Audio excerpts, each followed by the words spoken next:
rends hommage à ceux qui sont à l'origine de cette institution, qui a aujourd'hui 60 ans et qui montre bien, et l'actualité le démontre aujourd'hui, que le fait interprofessionnel reste quelque chose de moderne puisque ça fait partie de ce qui ressort des états généraux. Les producteurs et les industriels, plutôt que de rester dans une confrontation en permanence, se sont mis autour d'une table. Ça n'a sûrement pas été facile, mais ça a permis de conclure à un moment donné des contrats pour sécuriser le prix aux producteurs et sécuriser l'approvisionnement aux industriels. Et je tiens à remercier l'ensemble des administrateurs de la Sonito qui, au-delà des intérêts personnels, savent regarder l'intérêt général de la filière. Et puis, un hommage particulier à mon directeur Pascal Laine, avec qui nous travaillons depuis de nombreuses années. Et bien sûr, Robert Giovinazzo, qui est la référence technique sur cette filière et qui permet aux producteurs et aux industriels d'avancer dans l'intérêt de l'interprofession.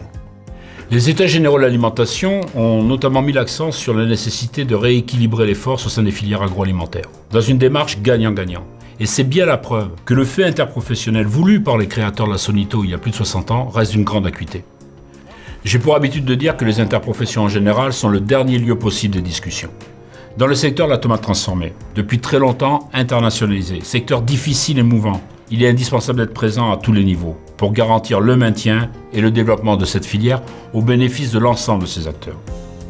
Le service technique de la Sonito a démarré dans les années 60, notamment en 65 avec André Lecoq et Xavier Brantôme. Il exerce essentiellement deux missions, l'appui technique et la recherche et le développement.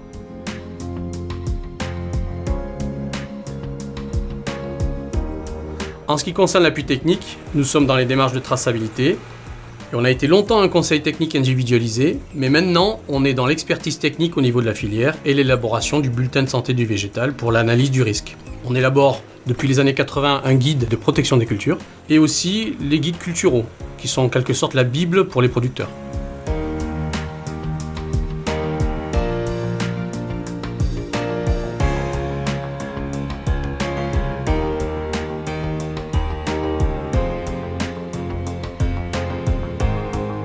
Nos partenaires industriels, regroupés au sein de la FIAC et de FELCOP, ont toujours été très engagés au sein de ces filières, ce qui permet aujourd'hui de maintenir une offre nationale.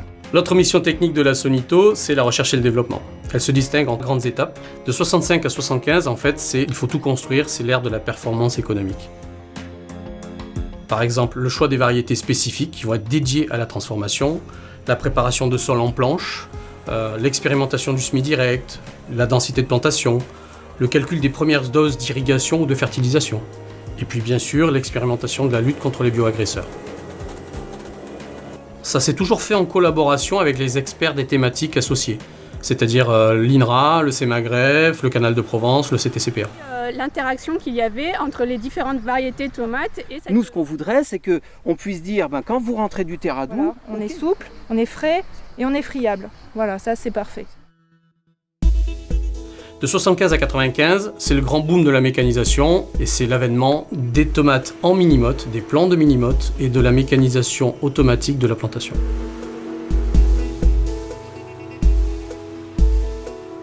Autre aspect important, c'est la création variétale. Nous avions au sein de la Sonito un sélectionneur qui avait pour mission de créer une variété qui allie à la fois le rendement agronomique et le rendement en matière sèche soluble. C'est effectivement Caladou et Terradou.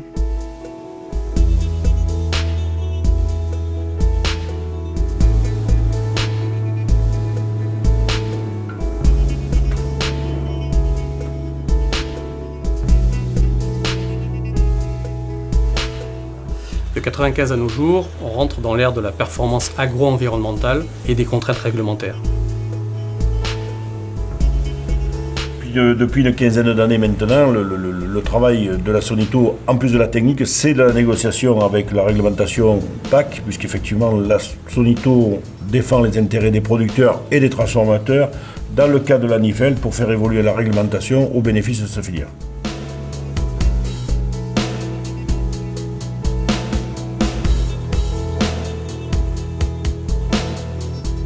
L'interprofession a toujours été en première ligne, notamment lors des réformes de la PAC, et a pu ainsi obtenir et la mise en œuvre et le maintien d'aides spécifiques au secteur.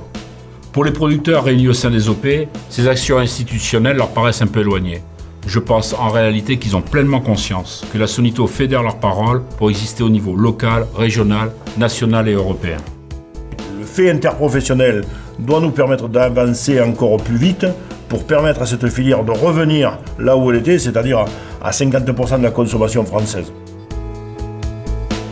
À la Sonito, notre valeur ajoutée reste l'accompagnement dans le changement et les évolutions majeures. Ça a été par exemple la génétique. C'est aussi l'évolution vers des nouveaux systèmes de culture, avec notamment le paillage biodégradable ou les engrais verts couchés, et l'utilisation de futurs capteurs embarqués pour l'analyse de l'eau, du sol. Tout ce qui est l'agriculture connectée. Le défi que nous avons à relever, c'est de produire demain, en utilisant toutes ces techniques-là, de façon plus respectueuse de l'environnement, tout en produisant un produit de qualité. Notre marché est très fortement concurrentiel et concurrencé. Dans ce contexte, nous informons à toutes les occasions et dans toutes les instances des efforts permanents réalisés tant par les producteurs que par les transformateurs français pour proposer des produits tracés et de qualité.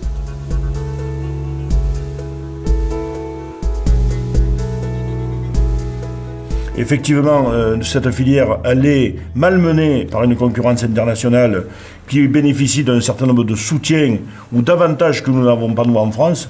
À nous d'être capables, ensemble au niveau de la filière, de faire reconnaître notre qualité de notre produit, notre efficacité sur le terrain. Par notre organisation, notre histoire et notre volonté, on est capable d'être assis autour des tables à Paris et à Bruxelles pour défendre l'intérêt de cette filière.